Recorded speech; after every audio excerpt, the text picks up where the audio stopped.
All right, so today we're going to do a deep dive into something pretty wild. Yeah, this should be pretty fascinating. Hypnovibes.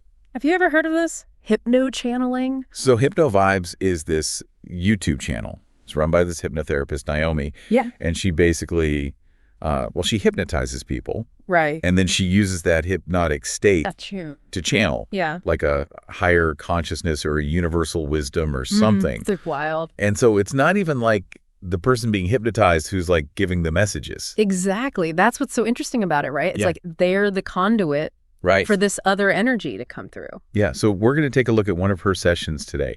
And I think there's a lot to unpack here. Let's dive in. Okay. So in this particular excerpt, there's this woman who's being hypnotized, right? Right. And at the beginning, she describes feeling really trapped and limited, like she's a bird in a cage. But then as the session goes on, there's this powerful shift, and she starts to feel like a dragon. Yeah. So what do you think about that imagery? A bird turning into a dragon. Well, I mean, a bird is usually a symbol of freedom, right?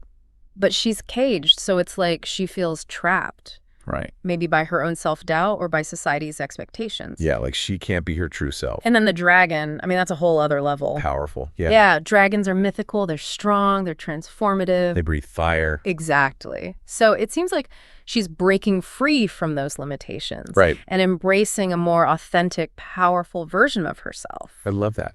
And what's really interesting is that the excerpt suggests that her transformation wasn't just about her.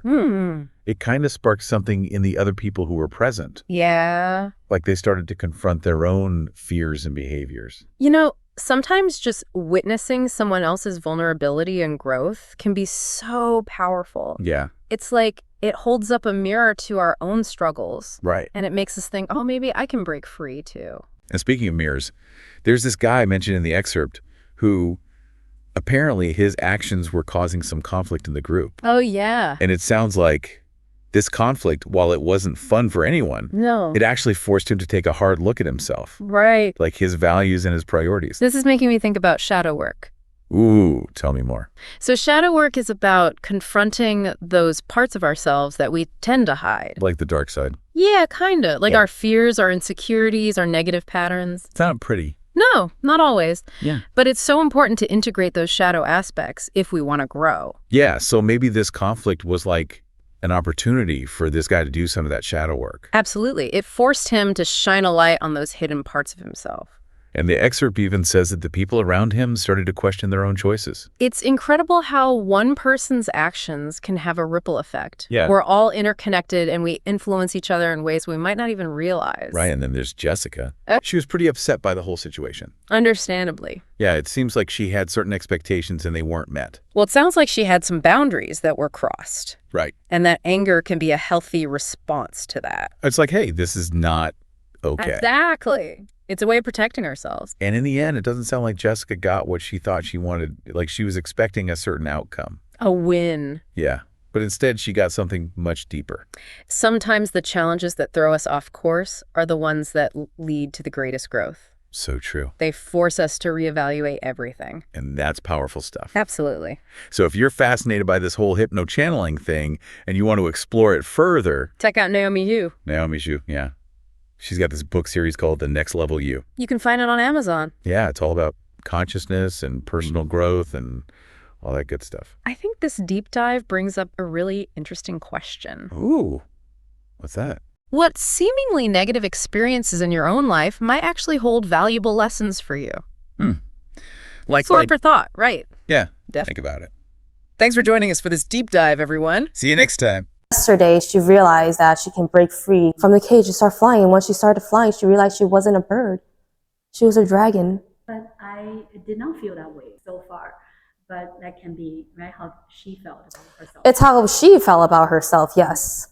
And what was the fear? Creating conflict with others, feeling like she is the person who has created more conflict, but she has learned that she has not created more conflict.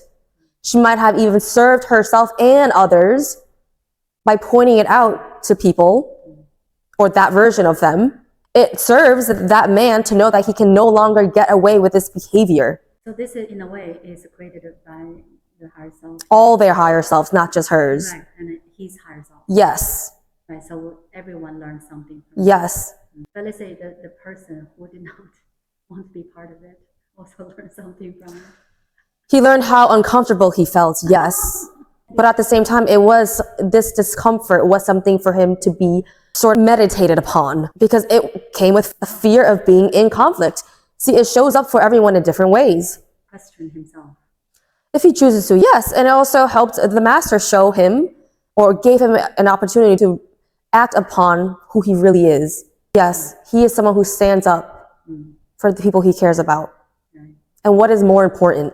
Creating more loving relationships or creating more business. Of course, he knows that. I'm not saying he is only business oriented, but it shows, and it just reconfirmed to him what is important to him. Who is he? So he's learning who he is. Yes. It also showed some of the girls who were there. Who did they want to be?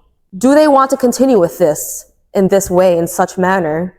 Or do they also want to stand up for themselves and say, I have integrity and I am this person. I prefer to be this type of person. It triggers everything. Yes. The deep inside of them. Yes. But let's say, I don't know how I will be acting. Let's say, is there any, will you say this to Jessica, that maybe there's a little bit more strategic way, or this is just, it's good, whatever happens? She really felt like she really needed to express how upset she was. Because she was holding back. Yes, and her anger also reminded him he is not untouchable. Yes. It was to remind him, to show him that that part of his ego did not serve him. Right. And not everyone would tolerate it. Because so far, no one reminded him. That's where he got to where he gets today. Right, it's like he was allowed to do those things again and again. Probably he did before. Yes, and when we allow him to do that, we are not helping him. And so everyone, right? It was everyone involved. Right. Yes. And that's why I think that one of the reasons Jessica was excited to go there. Yes, she was excited to go. Because But she doesn't need to know why, for what. right. When we're excited to do something, right? There's always something there for you. Right. Don't have any expectations as to what it is. Right. Yes, her expectation was winning first in sparring. That didn't turn out. But she learned a much more valuable lesson.